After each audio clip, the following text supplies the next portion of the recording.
Hello दोस्तों, कैसे हो? आपका स्वागत है तिरपान स्टडी सेंटर में। आज जो हम करने जा रहे हैं हिस्ट्री का चैप्टर अत्यंत महत्वपूर्ण है हर एक क्लास के बच्चों के लिए।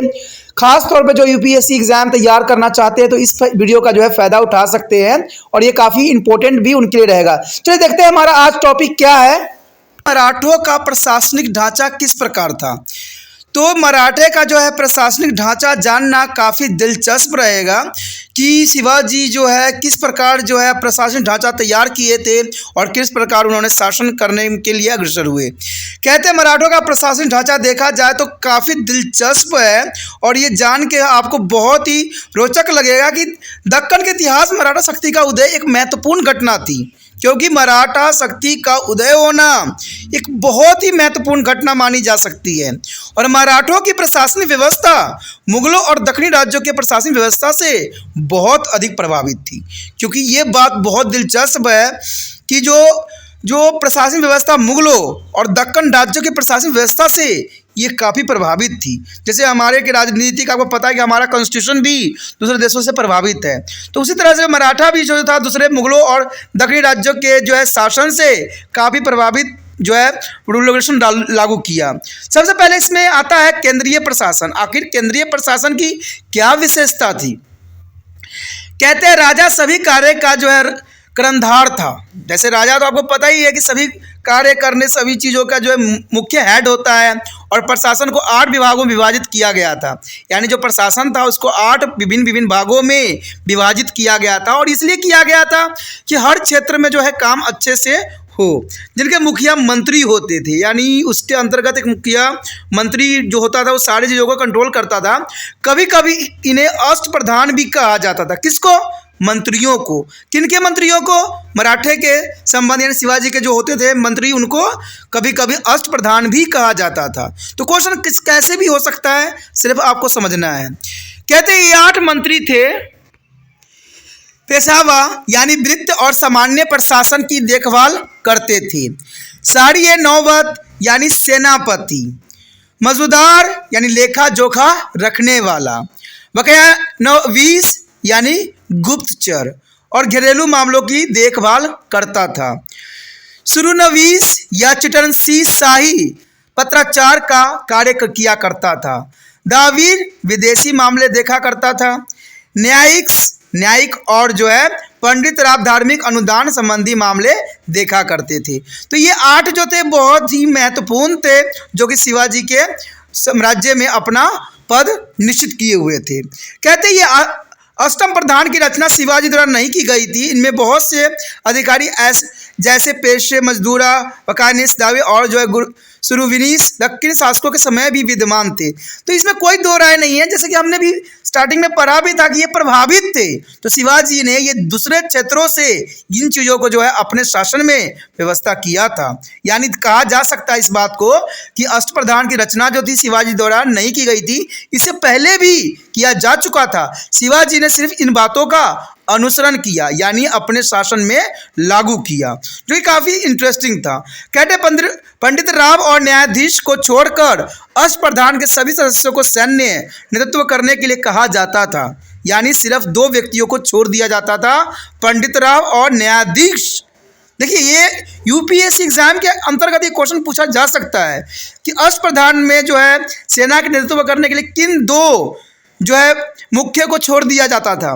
तो पंडित राव और न्यायाधीश। समझिए, तो क्वेश्चन ऐसा ही बनता है और आप कंफ्यूज होते हो इधर से उधर ढूंढने में। तो ये काफ़ी इंपॉर्टेंट है कि अष्टप्रधान में जो है पंडित राव और न्यायाधीश को सम्मिलित नहीं किया जाता है सेना के नेतृत्व के लिए। यह कार्य शिवाजी के शासनकाल के दौरान न तो वंशागत और न ही अस्थायी थे। यानी ये वंशागत नहीं थे। वंशागत मतलब आप समझ सकते हो कि दादा के परदादा और परदादा के बाद बेटे और बेटे के बाद आपको पता ही है कि पोते, ऐसे सिस्टम नहीं था। ये सिर्फ एक कार्यरत थे। ठीक है, ये राजा की इच्छा पर ही पद पर रह सकते थे। यानी बहुत इंपॉर्टेंट बात है कि वो राजा के इच्छा पर ही जो है अपने पद पर बने रह सकते हैं। राजा जब चाहे इसको हटा सकता था। तो ये काफ़ी शिवाजी के समय जो थी बहुत काफ़ी उन्नत थी। अक्सर उनका स्थानांतरण भी होता रहता था। जैसे आज के समय में भी देखने को मिलता है कि स्थानांतरित भी कर दिया जाता है या पद से हटाने की भी प्रावधान होता है। प्रत्येक अष्टप्रधान की जो है सहायता 8 सहायकों दीवान, मजुदार, फंडनीस और सबनीस, करखानियस, छिटनीस, जमादार और जो है पेटनीस द्वारा की जाती थी। यानी देखा जाए तो प्रत्येक अष्टप्रधान की सहायता 8 सहायक लोग किया करते थे। जो जर्नली बात है, कहते छिटनीस सभी राजनीतिक पत्र व्यवहार करते थे। यानी छिटनीस जो होते थे पत्र व्यवहार के लिए रखे गए थे और सभी शाही पत्र लिखा करते थे। तो काफ़ी महत्वपूर्ण इनका काम था। और फंडनीस जो है किलों के कमांडरों के पत्रों के उत्तर दिया करते थे। और पैटनीस शाही खजाने की आय का लेखा जोखा रखा करते थे। तो सभी का जो है अपना अपना विभाग सुनिश्चित थी और सभी अपने विभाग में जो है सुचारू रूप से कार्य करने में अग्रसर थे। देखा जाए तो अगर दूसरा पॉइंट पे हम विचार करें तो यह प्रांतीय और स्थानीय प्रशासन। देखिए, कहते हैं मराठे के समय जो है प्रांतीय और स्थानीय प्रशासन का अपना एक महत्वपूर्ण स्थान था, क्योंकि शिवाजी राव जैसे थे वह उसमें जो है प्रांतीय और प्रशासनिक का बहुत काफ़ी महत्वपूर्ण स्थान रहता है। क्योंकि ये जो थे स्थानीय लोगों को जो है साथ लेके जो है अपना किला फतेह किया था और इन्होंने जो है मुगलों से जो है 2-4 हाथ किया था। बेशक मुगलों ने उनको धोखा दिया था, लेकिन फिर उसके बाद जो है मुगलों के वो चंगुल में कभी नहीं आए और मुगलों से उनको समझ में आ गया था कि वो किस तरह के नीतियों का अनुसरण करते हैं। तो ये बात साफ होता है कि प्रांतीय प्रशासन दक्षिणी और मुगल प्रणाली के आधार पर संगठित किया गया था। कहते हैं शिवाजी भी बहुत काफ़ी कहते हैं मुगलों से भी काफ़ी तेज़ थे, क्योंकि उन्होंने जितने भी मुगल में देखा था प्रणाली, उस सभी प्रणाली को उन्होंने जो है अपने भी राज्य में सम्मिलित किया था। क्योंकि कहते हैं कुछ चीज़ें अच्छी होती है उसको अनुसरण करने में ही कहते हैं जग कल्याण है। जैसे एक बात हमेशा तिरपान सेंटर आपको कहता है कि जितना हो सके इस वीडियो को दूसरे बच्चे तक पहुंचाने में आपने तिरपान सेंटर का सहायता करना है। ये अच्छी बात है और इसको आपको अनुसरण भी करना चाहिए। कहते हैं जग कल्याण की जो विचारधारा होती है वो कभी भी गलत नहीं होती है। किसी की भलाई कर देना कभी भी गलत नहीं होती है। कहते हैं अगर दुनिया में एक दूसरे की हम भलाई ना करें तो शायद दुनिया चलेगी नहीं। इसलिए स्वार्थी नहीं बनना है। इस वीडियो को दूसरे बच्चे में पहुंचाने में आपने हेल्प करना है और इसके लिए आपको कुछ नहीं करना है, सिर्फ जो है व्हाट्सएप पे जो है इसका लिंक को कॉपी करके लगाना है। जिनको पसंद होगा वो देखेंगे, जिनको नहीं पसंद होगा वो नहीं देखेंगे। कम से कम आपको ये दिल में तो ये बात रहेगी कि मैंने अपना कर्तव्य पूरा किया, बाकी देखने वाले जाने और समझने वाले जाने। तो अपना कर्तव्य पूरा करना बहुत ही ज़रूरी होता है। चाहे कहते हैं अपना कार्य करना सबसे सर्वश्रेष्ठ होता है। तो यही बात यहाँ पर जो है मराठास ने भी किया कि मराठास ने जितने भी जो प्रशासनिक ढांचा था उन्होंने मुगलों से जो है अनुसरण किया। और कहते हैं अनुसरण करना कोई गलत नहीं था। बेशक मुगलों ने गलत किया, लेकिन उनकी प्रशासन व्यवस्था बहुत सशक्त थी।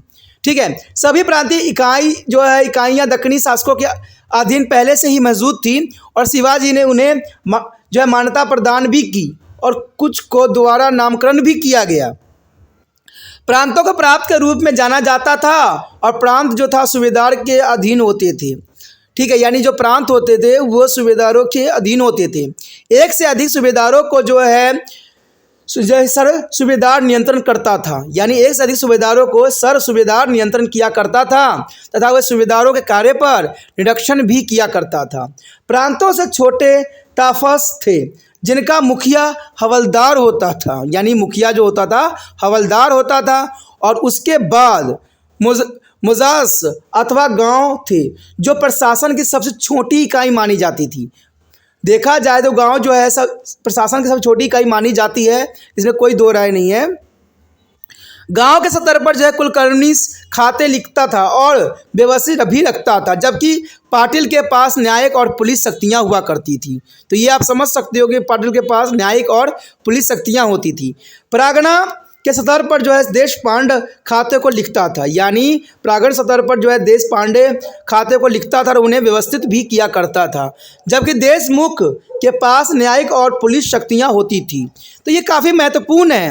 कहते हैं पुलिस अधिकारियों को ग्रामीण इलाकों में फौजदारी कहा जाता था। यानी पुलिस अधिकारियों को ग्रामीण इलाकों में फौजदार कहा जाता था और शहरी इलाकों में कोतवाल कहा जाता था। तो ये तो आपको पता ही हो गया होगा कि जो है मराठा के समय पुलिस अधिकारियों को इलाकों में फौजदार कहते थे और शहरी क्षेत्र में इसको केतवाल के नाम से जाना जाता था।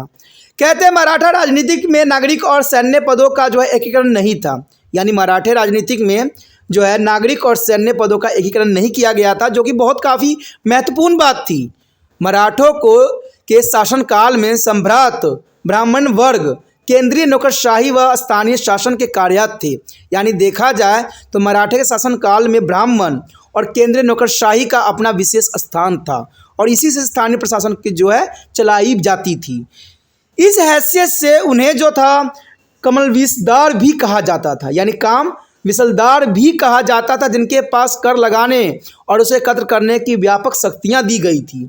और ये बेखूबी जो था जो है इसमें किया गया था और वह मुकदमे का निर्णय भी करते थे और स्थानीय परिस्थिति के बारे में जानकारी भी उपलब्ध कराया करते थे। देखिए, प्रशासन का सबसे अच्छा व्यवस्थित रूप ये होता है कि वो लोगों जनताओं के जो है दुखों को देखे और उनके दुखों से अवगत हो। कहते वो प्रशासन नहीं है जो इलेक्शन के समय सिर्फ हाथ जोड़ती है और उसके बाद जो है हम लोगों को अंगूठा दिखाती है। ऐसा नहीं प्रशासन सही होता है। प्रशासन का अर्थ होता है कि वो जनता के दुखों को देखे, जनता के तकलीफ़ों को दूर करे, न कि जनता के दुखों को बढ़ा दे। आपने देखा ही होगा कि कहीं भी जो है प्रशासन जाता है तो उनके लिए सारे साफ़ सुथरा कर दिया जाता है, रोड को चकाचक कर दिया जाता है, टूटे फूटे रोड के गड्ढे को भी भर दिया जाता है कि उनको झटका ना लगे। और आम जनता को इतना झटका देते हैं जिसका तो कोई वर्णन भी नहीं किया जा सकता। तो ऐसा प्रशासन नहीं होता चाहिए। और ये प्रशासन तभी बनते हैं जब आप लोग चाहते हो और आप लोग भी गलत लोगों को वोट देते हो, गलत लोगों को चुनते हो। तो ये बहुत बड़ी दुविधा वाली बात है। ये सारी जितने भी हम बात पढ़ते हैं इनसे यही चीज़ हमें समझ में आता है कि कोई भी प्रशासन होता है वो जनता के लिए बना हुआ होता है और जनता को ही देखने की उनकी प्रावधान होना चाहिए, न कि अपनी सुख सुविधाओं को व्यवस्थित करने का प्रावधान होना चाहिए। यही बात यहाँ पर भी आता है। बाद में ब्रिटिश जिला कलेक्टर का पद इस मराठा अधिकारी के नमूने के अनुसार बनाया गया, जो कि काफ़ी महत्वपूर्ण था। मराठे की जो है प्रशासन जो है रूल रेगुलेशन, कहते हैं ये प्रशासन के रूल रेगुलेशन काफ़ी दिलचस्प था और काफ़ी समझने के लिए भी ज़रूरी था। कहते हैं प्रशासन चलाने के लिए थोड़ा सा हमें जानकारी भी जो रखना चाहिए किस प्रकार प्रशासन चलाई जाती है और जनता की किस प्रकार भलाई की जाती है। तो इसी के साथ हमारा जो एक चैप्टर भी ख़त्म हो जाता है, जो कि बहुत काफ़ी महत्वपूर्ण था। इसमें जो है मुग़लों के शासन के विषय में विस्तार पूर्वक बात किए, ठीक है। उसके पश्चात हमने मराठे के बारे में भी बात किया, उनकी प्रशासन ढांचा के बारे में भी बात किया। तो मुग़लों के जो है हर एक प्रशासन के हर एक पहलू के बारे में इस चैप्टर में विद्वान था, ठीक है। तो ये काफ़ी महत्वपूर्ण था। अगर आपको अच्छा लगा तो लाइक शेयर सब्सक्राइब भी कर लेना, क्योंकि कहते हैं अच्छे काम करने की सोचना नहीं पड़ता है। कहते हैं अगर आप लाइक सब्सक्राइब करते हो तो मुझे खुशी मिलती है कि बच्चों को कम से कम पसंद तो आया। और मुझे उन बच्चों से कोई मतलब नहीं है जो नहीं देखते हैं, जो देखते हैं मुझे उनसे ही मतलब है, ठीक है। अगर आप पहली बार वीडियो देख रहे थे तो चैनल को सब्सक्राइब करके अपने मोबाइल में सेव कर लेना। ये आपका दायित्व होना चाहिए, तभी जो है अगला वीडियो का आपको नोटिफिकेशन प्राप्त हो सकती है।